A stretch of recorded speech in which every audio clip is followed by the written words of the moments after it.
오늘은 기쁨의 삶에 관한 두 번째 말씀을 나눌 거예요. 기쁨의 삶을 위한 관점의 변화라는 제목인데요. 몇 가지 광고를 볼 거예요. 이 첫 번째 광고는요, 식수 지원 캠페인 광고입니다. 그리고 두 번째는 뭔 것 같아요? 어떤 광고인 것 같아요? 두 번째 오른쪽에 있는 거. 환경을 지키자. 이거 읽으라고 내가 이야기 물어보는 게 아니잖아. 쓰레기 잘 버려. 그렇지. 쓰레기를 버리지 말자라는 취지를 담긴 캠페인입니다. 그 다음에 세 번째, 대기오염 광고. 네 번째, 유리세척제 광고. 목사님은 네 번째, 유리세척제 광고를 보면서 야, 앞으로 우리 집 유리창 청소할 때는 뭘 써야 될 것 같아요? 안 보이죠? 민덱스라는 브랜드인데 야, 민덱스를 쓰면 잘 닦이겠구나라는 그런 충동이 생기기도 했습니다. 혹시 이 광고도 누가 만들었는지 아세요?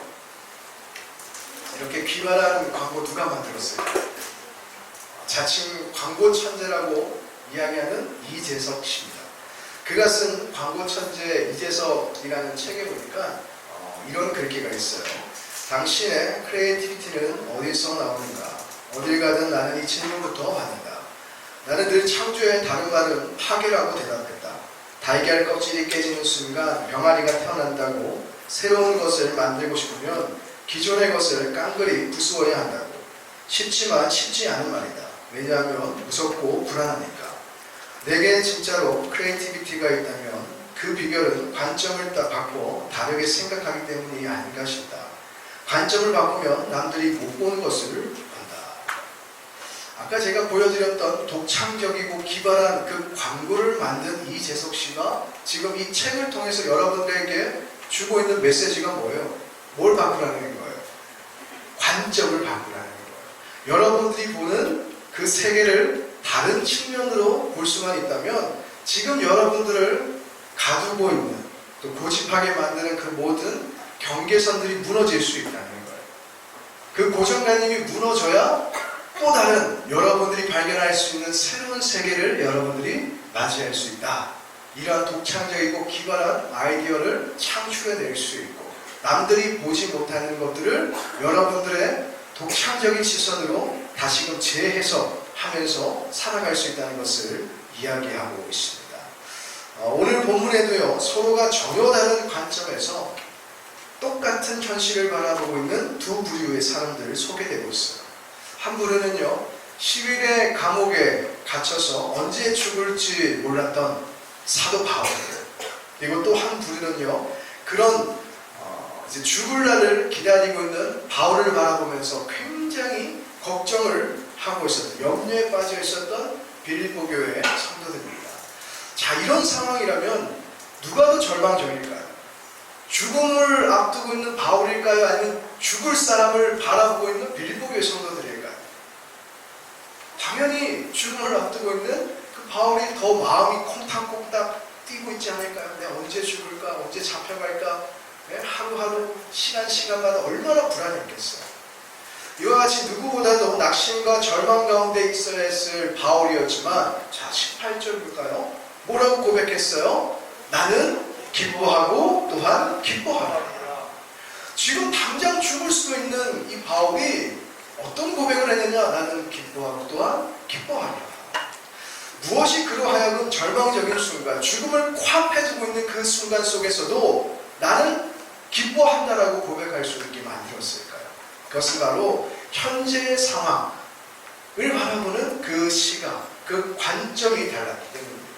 다시 말해서 이런저런 절망적인 순간, 힘들고 어려운 순간은요, 여러분들 모두에게 찾아오는 거예요. 목사님에게도 힘들고 어려운 순간이 찾아오고, 지금 학생인 여러분들에게도 찾아오고, 목사님보다 나이가 더 많으신 우리 교사 선생님들에게도 똑같이 힘들고 어려운 순간은 찾아오지만, 그러나 그 동일한 상황과 환경 속에서도 뭐가 달라야 된다고요? 관점, 바라보는 시각이 달라지면 그것을 대응하는 나의 태도가 그때부터 바뀌어질 수 있다는 거예요. 이런 태도, 관점이 바뀌어야 바울과 같이 기쁨의 삶을 잃어버리지 않고 늘 유지하며 살아갈 수 있다는 것이죠. 그렇다면 기쁨의 삶을 위해서 변화되어야 될 여러분들의 관점 무엇일까요? 첫 번째로 고통이 아닌 축복의 천국의 관점으로 바라볼 수 있어야 됩니다. 지금 이 11의 감옥에 갇혀있던 바울은요, 처음부터 예수님을 믿었을까요? 안 믿었을까요? 예수님은 안 믿었어요. 그러나 구약 시대로부터 전승되어져 왔던 유대 사회에서 오직 유일한 종교로 불릴 수 있는 유대교에서 이야기하는 야훼 신앙, 여호와 신앙. 그러니까 하늘에 계신 하나님에 대한 믿음은 이 바울이 있었지만, 그러나 이 땅에 육신을 입고 오신 예수 그리스도, 근본 하나님과 본체가 같으시지만 그러나 우리를 구원하기 위해 이 땅에 오셨던 그 예수님이 하나님이시다라는 사실은 그가 받아들일 수가 없었던 거예요. 그래서 그 진리를 거절하고 그 진리를 부인하다 보니까 그러한 하나님을 믿는, 예수님을 믿는 그리스도인들을 그가 눈에 쌍심지를 켜고 잡으러 다녔어요. 어떻게 해서든지 한 사람이라도 더 잡아서 감옥에 넣으려고 최선을 다했던 사람이 바로 이 사도 바울이었습니다. 그는 여느 때와 같이 이 그리스도인들에 대한 위협과 살기가 등등해서 남녀를 막론하고 예루살렘으로 잡아오기 위해서 이제 다메섹이라는 곳으로 떠나기 시작했습니다. 그렇듯 바울이 다메섹에 이르렀을 때에 사람의 어떤 표현으로는 감당할 수 없는 광명한 빛이 이 바울에게 임했던 거예요. 바로 예수님과 독대하게 된 것이죠. 이렇게 예수님과 만난 바울은 일생일대의 변곡점에 서게 됐습니다. 예수님을 만난 이 바울은요, 이후로 그리스도의 복음에 대하는 핍박자가 아니라 이제는 그 복음을 전하는 사람이 되었습니다. 그러한 바울의 변화는요, 유대인들에게는 굉장한 당혹감으로 다가왔던 거죠.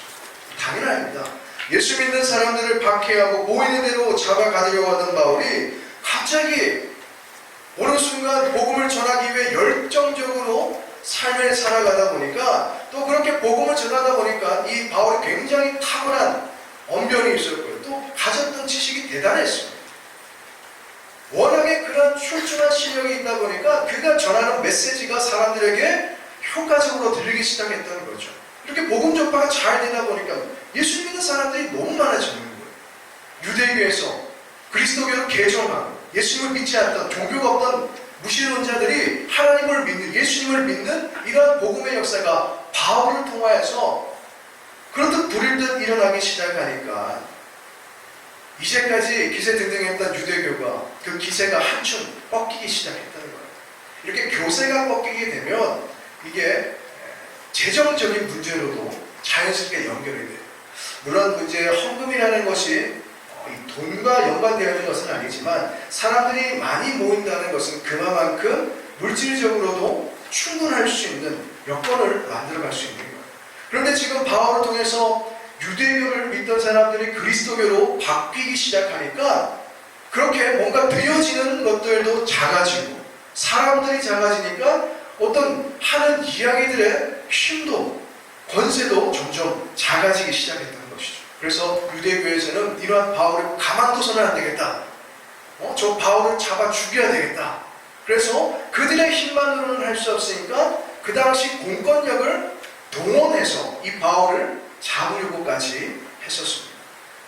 자, 그렇다면 기독교인들의 입장은 어땠을까요? 바울이 이렇게 열심히 복음 전했잖아요. 그렇죠? 복음을 전했던 바울을 통해서 얼마나 많은 사람들이 예수님을 믿게 되었어요. 그렇다면 당연히 그리스도인들은 바울을 향해서 웰컴 받아줘야죠. 예? 야, 당신 같은 사람이 이제서야 개종을 하다니, 이제 당신을 통해서 하나님께서 이루신 많은 일들을 정말 기대합니다. 뭐 이런 이야기들을 해줘야 되는 게 아니에요. 그죠? 근데 기독교인들은 그렇게 하지 않았어요. 기독교인들은 바울이 개종한 척 위장하여서 오히려 자신들을 잡아 가두려고 하는 책략으로 오해를 했던 거예요. 이후에 바울은요, 요주의 물로 낙인이 찍혀서 무려 13년 동안 자신의 고향이었던 다소에 칩거를 하게 됩니다. 그냥 짱 박혀 있었던 거죠.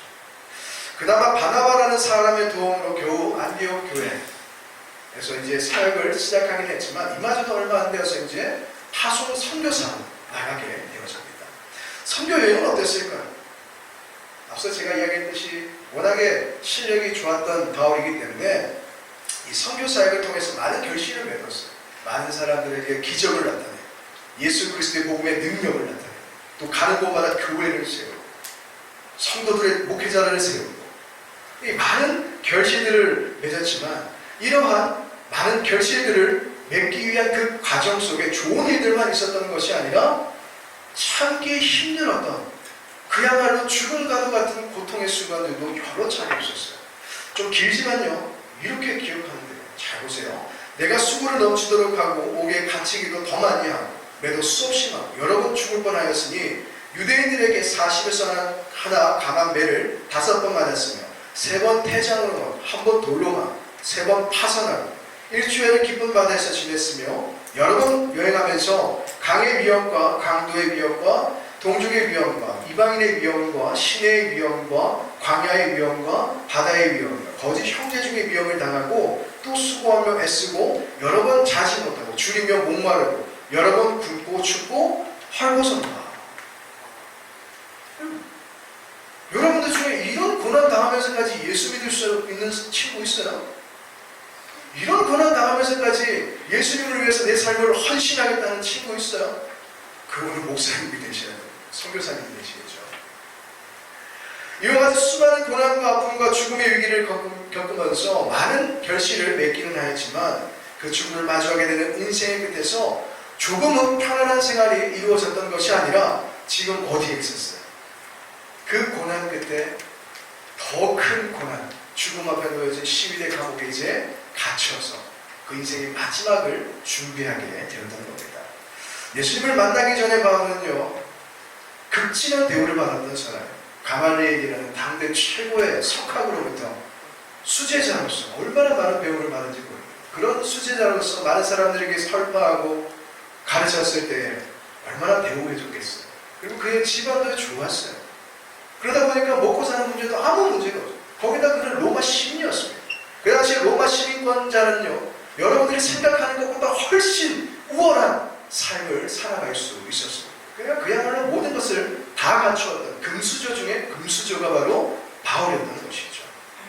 그러나 지금 이렇게 예수님을 믿고 난 뒤에 그의 인생은 그 누구보다 저주받은 인생 중에 한 명이라고 할 수 있었습니다. 이런 상황 속에서 바울은 이렇게 고백했는데요. 자, 우리 12절 함께 읽겠습니다. 시작. 형제들아, 내가 당한 일이 도리어 복음 전파의 진전이 된 줄을 너희가 알기를 원합니다. 바울 자신이 수없이 고난을 당하고 그러한 고난의 끝에 감옥에 갇히게 됩니다. 그래서 이제는 내일이라는 희망을 기약할 수 없게 됩니다. 이러한 일들이 도리어 어떠했다고요? 복음을 전파함에 있어 도움이 되었다라고 이야기를 해요. 뭔가 앞뒤가 맞지 않는 것 같지만 13절에서 14절을 보면 이해할 수 있습니다. 이러므로 나의 매임이 그리스도 안에서 모든 시위대 안과 그 밖의 모든 사람에게 나타났으니 형제 중 다수가 나의 매임으로 말미암아 주 안에서 신뢰함으로 겁없이 하나님의 말씀을 더욱 담대히 전하게 되었느니라. 지금 바울이 하고 있는 이 고백이 여러분들의 머릿속에 지금 그려지나요? 지금 시위대 감옥에 갇혀있던 바울은 누구에게 복음을 전하고 있었어요? 자신을 지키고 있는 간수들, 군인들에게 지금 복음을 전할 수 있었고요. 그리고 이러한 바울을 걱정하였던 빌립보 교회 성도들은 누구에게 복음을 전했다는 거예요? 시위대 감옥 밖에 있는 그 빌립보 지역에 예수 믿지 않는 많은 사람들, 복음이 필요한 모든 사람들에게 복음을 전했다는 거예요. 근데 그 당시에는요, 로마 황제를 신격화하며 살았습니다. 그러니까 이 로마 황제에게 주라는, 로드라는 단어를 사용하지 않으면 모든 사람이 다 죽는 거예요. 불경죄, 반역죄, 콜로세움의 사자, 맹수로부터 죽임을 당하거나 아니면 십자가형에 처하거나 가진 고문을 당하여 죽거나 어쨌든 황제만을 숭배할 수가 있었습니다. 그런데 이 빌립보 교회 성도들은 바울을 통하여서 예수 그리스도를 믿고 난 뒤에 그들의 삶에 찾아오신 왕이신 예수님을 많은 사람들에게 전하기는 했지만 그것이 그들의 삶에 생명과 연관되어 있음을 그는 확신했다는 거예요. 당장 예수님을 믿으세요. 예수님이 우리의 삶의 주인이십니다. 왕이십니다 라고 이야기하면 누군가가 듣고 밀고를 하면 반드시 죽게 될 텐데도 그들은 두려워하지 않았다는 거예요. 그들의 생명을 걸고 복음을 전하기를 주저하지 않았다는 것이죠. 이렇게 바울은 시위대 감옥 안에서 안으로 복음을 전파하고 빌립보의 성도들은 바울이 갇혀있는 그 시위대 빌립보 지역에서 함께 복음을 전파하며 이렇게 하나님의 나라가 많은 곳으로 확장되어 갔다는 것입니다. 여러분들, 눈에 보이는 상황은 좋지 않았습니다. 어쩌면 형편이 없었죠. 아무것도 할 수 없을 것 같은 답답함과 비천함에 놓일 수 있는 그런 바울의 현재였습니다. 그러나 바울은 눈에 보이는 현실만을 주목하지 않았고 현재에만 갇혀있지 않았습니다. 그런 현재의 고난이 장차 나에게 주어지게 된 하늘의 큰 상급을 바라보고 달려갈 길 다 갈 때까지 선한 싸움을 끝내고 난 뒤에 하나님께서 나에게 주실 의의 면류관, 그런 하늘의 소망을 가지고서 그는 지금 현재를 최선을 다해서 살아간다는 것입니다. 여러분들도 바울과 같은 믿음의 관점을 가질 수 있기를 바랍니다. 학생의 신분이기 때문에 하고 싶어도 할 수 없는 일들이 얼마나 많이 있어요. 우리 진노비가 이제 뭐 자기는 트웬티 뭐 이러면서 수능 지금 뭐냐면 PC방에서 짱박해서 계속 할 거라 하는데 지금은 못하잖아. 왜냐? 미성년자니까. 그러지 않아요, 그죠? 여러분들의 나이에서, 여러분들의 환경에서 할 수 없는 많은 것들이 제약이 있어요. 그러나 여러분들의 관점을 바꾸면요, 지금 여러분들이 처해 있는 그 상황 속에서도 충분히 할 수 있는 일들이 분명히 있다는 거예요. 나는 미성년자이기 때문에, 나는 학생이기 때문에 할 수 없는 게 아무것도 없어 라는 게 아니라, 학생이지만 그럼에도 불구하고 내가 하나님을 위해서 할 수 있는 일이 무엇인가, 그것을 여러분들이 고민해야 되는 거예요. 내가 지금 학생이기 때문에 할 수 있는 일은 무엇인가, 여러분들의 관점을 바꿔봐야 된다는 거예요. 그리할 때에 바울과 같이, 또 빌보 교회 성도들과 같이 열심으로 복음을 증거하며 나에게 처해진 상황이 어떠하든지 그것과는 무관하게 하나님께서 주시는 평안과 기쁨을 여러분들이 잃어버리지 않은 기쁨의 삶을 살아가게 되는 것입니다. 여러분들의 관점이 믿음으로 바뀌어져서 여러분들의 삶 가운데 일하여 주시는 그 예수 그리스도의 은혜가 여러분들의 삶을 통해 많은 결실로 맺어질 수 있기를 예수님의 이름으로 간절히 축원합니다. 그리고 두 번째로, 인간관계의 역할을 볼 줄 아는 관점으로 여러분들이 바뀌어야 되는데요, 살아가는 동안에 여러분들의 기쁨을 빼앗는 장애물 중에 하나가 앞서 이야기했던 내가 원하지 않는 고난이나 고통이나 아픔이나 슬픔, 질병에 걸리는 것, 이런 것들이라 한다면 또 하나는 뭘까요? 바로 인간관계입니다. 인간관계 참 쉽지 않아요. 그건 여러분들도 아마 참 많이 공감을 할 텐데요, 바울도 마찬가지였습니다. 자, 15절 볼까요? 어떤 이들은 투기와 분쟁으로, 어떤 이들은 착한 뜻으로 그리스도를 전파하니. 자, 로마에 있는 그리스도인들 중에는 바울을 대신해서 복음을 전하였던 그 착한 뜻을 가진 사람이 있었는가 하면, 또 어떤 이들은 이 말씀과 같이 투기와 분쟁으로 복음을 전하기도 했습니다. 많은 신학자들이 15절에 기록된 투기와 분쟁으로 복음을 전했던 사람들을 율법주의적 성향이 강했던 로마 교회의 리더들로 그렇게 추측을 하고 있습니다. 그들은 왜 바울을 투기하고 왜 바울과 이렇게 사이가 좋지 못했을까요? 자, 바울이 로마에 오기 전까지만 해도 칭찬과 존경은 누구의 몫이었을까요? 바로 이 로마교회 리더들이었습니다. 그런데 바울이 오면서부터는 사람들의 모든 시선들이 어디로 바뀌어졌을까요? 바울에게 바뀌었던 거예요. 마치 굴러온 돌이 박힌 돌을 뺏는 듯한 이런 상황이 되니까 로마교회 리더들에게 어떤 마음이 생겼으니까요? 질투와 시기심이 일어나게 되는 겁니다. 모든 사람이 동일한 상황 속에서 동일한 마음을 갖는 것은 아니지만 어쩌면 그들의 입장도 우리가 충분히 이해될 수 있을 거예요. 목사님이 한 4월에 코로나에 확진됐었어요. 그래서 굉장히 아팠어요. 지금 살이 좀 빠진 상태예요. 못 믿겠지만 지금 빠진 상태예요. 믿으셔야 돼요. 어쨌든 이렇게 코로나가 이제 확진이 되어가지고 격리를 하게 되는데, 저희 집사람이 이제 조금 더 몸이 안 좋아가지고 이제 병원에 입원을 하게 되었습니다. 이제 아내가 입원 치료를 받는 동안에는 누가 집안일을 했겠어요? 목사님이 했죠. 집에 어른이 나밖에 없잖아. 그래서 목사님이 했어요. 그래서 우리 아이들이 그때 당시에는 저를 아빠라고 부르지 않고 엄빠라고 이야기했는데 별의별 일 다 했어요. 진짜 빨래, 설거지, 청소, 네? 집안 청소도 열심히 다 했고 최선을 다했어. 하여튼 이것저것 최선을 다해서 했는데 우리 아이들이 저를 너무 좋아해요. 왜 좋아했을까요? 엄마는 집에서 TV 보라고 하고요. 엄마는 TV를 잘 못 보게 해요. 근데 아빠는 뭐야? 마음껏 봐! 보고 싶은 거 다 봐! 엄마는 어때? 아이스크림 먹으라고 해요. 뭐. 배탈나니까 먹지 마. 근데 아빠는 어때? 냉장고 다 먹어! 있는 거 다 먹을래! 이야기하는 거야. 애들이 밤에 잠 잘 자야 보죠. 엄마는 어떻게 해? 빨리 자! 빨리 자! 내일 유치원 가야지! 학교 가야지! 근데 아빠는 뭐해? 자고 싶으면 자! 아침에 어떻게 해? 엄마는 난리 나잖아요. 야, 시간이 마시는데 빨리 일어나야지! 아빠는 뭐해? 일어날 때까지 기다려주는 거예요. 그러니까 애들이 얼마나 저를 좋아하겠어요. 그러니까 모든 아이들의 사랑이 저에게 집중이 됩니다. 그런데 근데 이제 집에 누가 들어왔어? 엄마가 들어온 거야. 야, 엄마가 없는 동안에는 목사님을 굉장히 사랑하던 우리 아이들이 엄마 얼굴을 보자마자 목사님이 눈에 들어와 안 들어와? 그때부터는 사람 친구를 안 하기 시작하는 거예요. 그때 목사님의 마음에 뭐가 생겼을까요? 아내에 대한 시기심과 질투심이 불타일러서 쳐다도 보기 싫어지더라고요. 내 사랑을 감히 뺏어가 이러면서.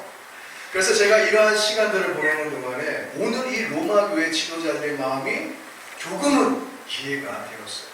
모든 관심이 여러분들에게 다 집중이 되어 있다가 누군가가 왔는데 그 집중되어 있던 관심이 누군가로 바뀌어지면 아마 여러분들도 부인하고 싶겠지만 그러한 시기심과 질투심이 당연히 가질 수 있게 될 겁니다. 사실 바울이 감옥에 갇히고 내일을 기약할 수 없는 상태가 되었다면 이 감옥에 갇힌 바울을 위하여서 누구보다 열심히 기도하고 그를 위하여서 열심히 복음을 전해야 했을 사람이 바로 로마 교회 지도자들이었습니다. 물론 복음은 전했죠. 그러나 성경에 기록되어 있는 대로 그들은 착한 뜻으로 복음을 전했던 것이 아니라 투기와 분쟁으로 복음을 전했는데 17절에 보면요, 그들이 그런 방법으로 복음을 전한 이유에 대해서 이렇게 설명하고 있어요. 그들은 나의 매임에 괴로움을 더하게 할 줄로 생각하여 순수하지 못하게 다툼으로 그리스도를 전파하느니라. 자, 그들이 투기와 분쟁으로 복음을 전한 이유가 뭐였어요? 바울이 괴로워지기를 그들이 원했다는 거예요. 자, 여기서 사용된 괴로움이라는 말은 늘리시스라는 헬라어로 기록되어 있는데 이 단어는 외부적 환경에서 오는 압박, 또 고통, 또 문제, 마음과 정신적인 고난과 고뇌를 뜻하고 있습니다. 바울은 지금 누군가로부터 큰 압박과 고난을 받게 되었다는 것이죠. 여기서 한 가지 궁금한 점이 생깁니다. 자, 복음이 전파되는데 왜 바울이 이렇게 스트레스를 받고 압박을 받게 되었을까요? 추측해 보건대 이가 이렇게 복음을 전하지 않았을까 생각합니다. 자, 바울을 봐요. 만약 바울이 진짜 하나님께서 세우신 지도자라면, 바울이 전하는 복음이 진짜라면 왜 그는 지금 시위대 감옥에 갇혀있을까? 왜 그는 지금 인생의 마지막 순간에 이렇듯 비참한 결국에 놓여있을까? 하나님께서 세우신 지도자가 아니야. 그런데 우리를 봐. 우리는 어때? 우리를 하나님께서 세우셔서 우리를 통하여서 이렇게 복음이 많은 사람들에게 전파되지 않느냐? 하나님께서 세우신 진짜 리더는 바로 우리들이야. 이렇게 바울을 디스하면서 복음을 전했다는 것입니다. 로마교회 리더들은 하나님 나라와 영원 구원이라는 순수한 목적으로 복음을 전파하지 않고 자신의 인기와 그 명예를 되찾기 위하여서 바울을 깎아내고 바울을 비난하고 그렇게 바울을 이용하여서 복음을 전하는 그 일을 행했다는 것이죠. 만약 여러분들이 바울이라면 어떠했을까요? 바울도 사람 아닐까요? 그렇죠? 그러한 이야기들을 들었을 때 너무너무 가슴 아팠을 거예요. 그런데 바울은요, 그렇게 마음이 아프면서도 이렇게 고백합니다. 자, 18절인데요. 그러면 무엇이냐? 거치로 하나, 참으로 하나, 무슨 방도라든지 전파되는 것은 그리스도니 이로써 나는 기뻐하고 또한 기뻐하리라. 자, 바울은요, 모든 일들이 복음을 전하는 데 있어서 하나의 과정이기 때문에 내가 비난을 받든지 내가 아픔을 당하든지 그건 중요하지 않아요. 오직 복음이 증거되는 그 일이 가장 중요하다는 것을 이야기를 하고 있습니다. 시간이 다 돼서 이제 목사님의 말씀을 이제 끊으려고 하는데 여러분들을 슬프게 하고 여러분들을 고통스럽게 만드는 그런 인간관계가 있을 수 있어요.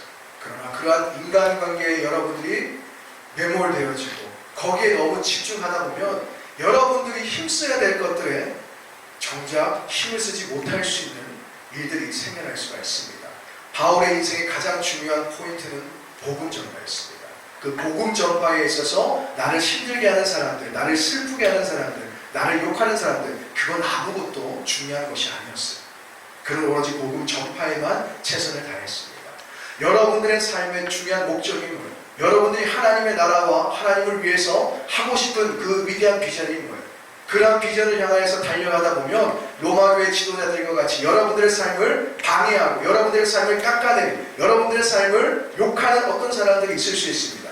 그렇다고 해도 여러분들의 삶의 기쁨을 상실하지 않기를 바랍니다. 위에 계신 하나님만 바라보고 여러분들이 이루어야 될 비전만 생각하면서 하나님께 주신 그 기쁨의 삶을 끝까지 누려가실 수 있기를 예수님의 이름으로 간절히 축원합니다. 자, 한 가지만 더 이제 말씀드리고 마칠 텐데요. 목사님이 굉장히 힘들 때가 있었어요. 그때 어느 목사님의 설교를 들으면서 큰 은혜를 받은 적이 있는데요. 그분이 대구 대명교회 장창수 목사님이세요. 이분이 쓰신 질문이 답이 될 때라는 책에 보면 이런 글귀가 있습니다. 절망과 낙담의 자리에서 벗어나고 싶을 때 우리 생각에는 사랑의 하나님이라면 떠나라, 내가 다른 길을 열어주겠다라고 말씀하실 것 같습니다.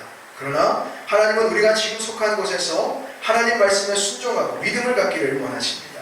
늘 이곳을 벗어나 다른 곳을 꿈꾸는 우리에게 너의 자리로 돌아가 주어진 환경에 최선을 다하고 서로 사랑하며 살아라고 말씀하십니다.